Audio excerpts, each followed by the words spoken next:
جی حکیم وقار شاہ جی، عید کے دن قریب ہیں تو لوگوں نے کافی زیادہ گوشت بھی کھانا ہے تو معدے کے بڑے مسائل بن جاتے ہیں۔ تو جو لوگ عید پہ کافی پیٹ بھر کے کھائیں گے کیونکہ رمضان میں تو انہوں نے کھایا نہیں ہے، تو ظاہری سی بات ہے معدے کا مسئلہ بن جاتا ہے، تو اس کا کوئی حل بتا دیں جو فوری بعد استعمال کریں، معدہ خراب نہ ہو۔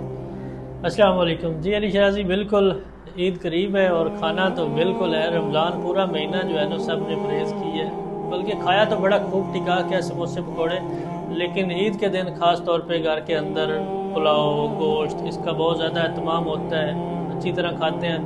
تو انہیں ایک ایسا ٹوٹکا ان کے ساتھ شیئر کرتا ہوں کعوے کا، اگر وہ جتنا بھی کھائیں گے اس کے اوپر ایک کپ وہ پی لیتے ہیں تو کھایا پیا سب ہضم ہو جائے گا۔ تو انہوں نے کرنا کچھ ایسے ہے، آدھا چمچ زیرہ، 2 چھوٹی الائچیاں اور 3 سے 4 پتے پودینے کے 2 کپ پانی کے اندر ڈال کے اچھی طرح جوش دینا ہے۔ جب 1 کپ رہ جائے تو پن چھان کے یہ کھانے کے بعد 1 کپ پی لیں، بس جتنا بھی کچھ کھایا ہوگا انشاءاللہ فوراً ہضم کر دیتا ہے۔